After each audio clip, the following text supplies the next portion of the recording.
नमस्कार। एक लंबे अरसे के बाद फिर आपसे चर्चा करने का सौभाग्य प्राप्त हुआ। मैं अक्सर गीता में से कुछ प्रश्न ढूंढने का प्रयास करता हूँ, क्योंकि मेरा मानना है कि गीता, श्रीमद् भगवद गीता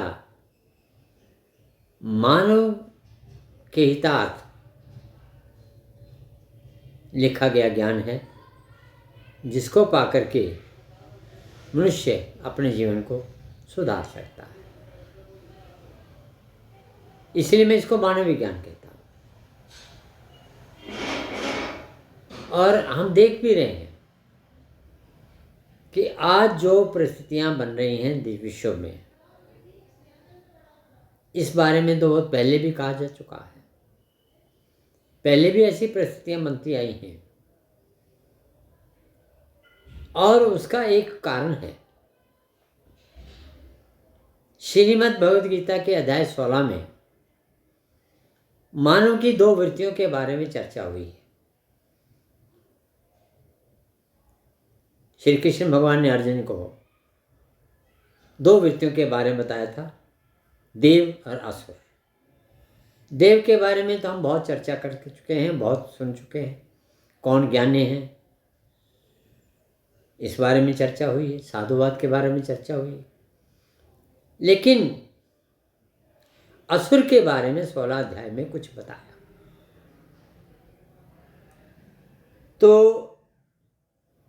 अगर जो कुछ हो रहा है विश्व में, उनको देखा जाए और अध्याय 16 के श्लोक 4 को देखा जाए,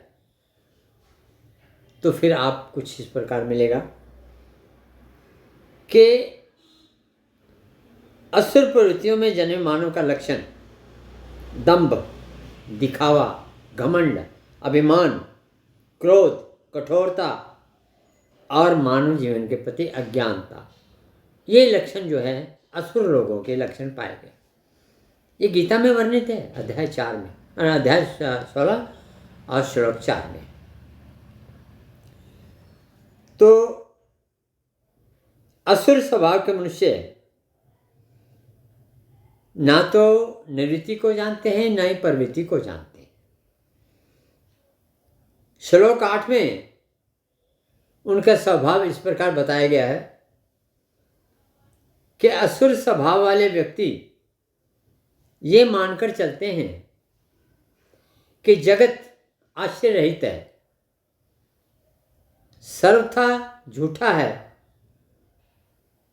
ईश्वर रहित है, ये केवल स्त्री और पुरुष के संभोग के कारण उत्पन्न हुआ है और सृष्टि का भोग, उपभोग, यही जो है जीवन है। इसी में सब कुछ वो समाये हुए हैं, इससे बाहर जीवन नहीं मानते। श्लोक 9 में कहा कि इस मिथ्या ज्ञान को पाकर जिन लोगों के स्वभाव नष्ट हो गया है, अर्थात वो भ्रष्ट हो गए हैं, ऐसे व्यक्ति का स्वभाव उग्र, आतंकवाद और जगत का नाश करने वाला होता है, और वह जगत के नाश के लिए ही उत्पन्न होते हैं। हमने देखा है कि मैंने पहले भी कहा था कि ईश्वर जो है ब्रह्म है, एक है, ब्रह्म है, लेकिन वही महाकाल है। तो ईश्वर की प्रतियों में दोनों प्रतियों को जन्म दिया हुआ है। सुर और असुर दोनों प्रतियों को ईश्वर ने बनाया है। अब वो लोग जो असुर प्रतियों वाले हैं, उनका जब प्रभाव बढ़ जाता है तो धर्म नष्ट हो जाता है, और वो लोग जिनका धर्म नष्ट हो जाता है वो केवल अपनी कामनाओं की सिद्धि के लिए ही प्रयास करते रहते हैं। उनके मन में उठने वाली कामनाएं भौतिक पदार्थों का शारीरिक सुख के लिए प्रयोग, वासनाएं उसके लिए स्त्री भोग, सत्ता सुख के लिए, अभिमान के लिए, सत्ता को पा लेना, येन केन प्राकेन अपने आप को श्रेष्ठ साबित करना, ये सारी की सारी असुर प्रवृत्तियां बताई गई हैं। और आशाओं के पाशों में फंसा हुआ व्यक्ति दिन रात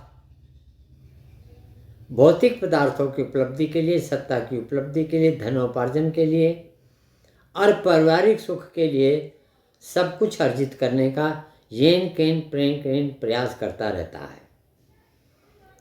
उसका अनैतिक धन भंडार जो आप देख भी रहे हैं, वो ये मान के चलता है कि आज मैंने कर लिया, कल मैं जनता से और अर्जित कर लूँगा। सत्ताधारी चाहता है कि मैं जनता को मूर्ख बना करके सत्ता प्राप्त कर लूँगा, और धनोपार्जन करने वाला व्यक्ति अनैतिक तरीकों पर प्रयोग करके धर्मोपार्जन करता है। इसी तरह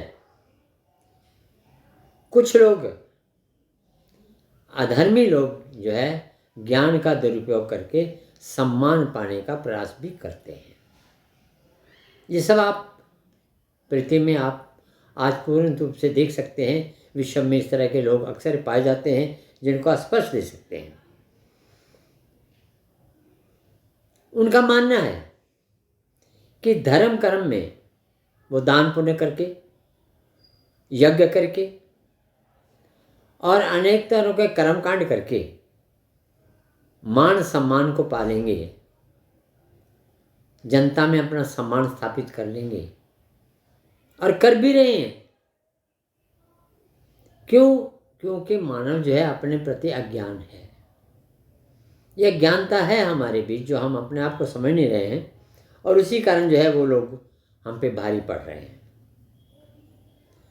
और उनको अभिमान है कि धन से वो सब कुछ प्राप्त कर सकते हैं, मान सम्मान, सत्ता, ऐश्वर्य, सब कुछ, सब सुख वो भोग सकते हैं। अब प्रश्न नहीं उठता है, क्या ऐसे प्रवृत्ति वाले लोगों में हम भी हैं क्या? क्योंकि धनोपार्जन हर व्यक्ति करता है, परिवार पोषण हर व्यक्ति करता है, सत्ता में भी भागीदारी निभाने का प्रयास करता है, और समाज में मान सम्मान पाने का भी प्रयास करता है। तो क्या ये प्रयास करने वाले असुर हैं या देव?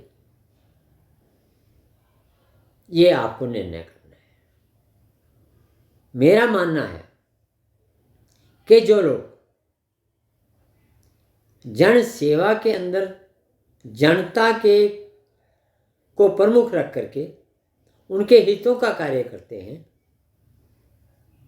उनकी सेवाएं करते हैं,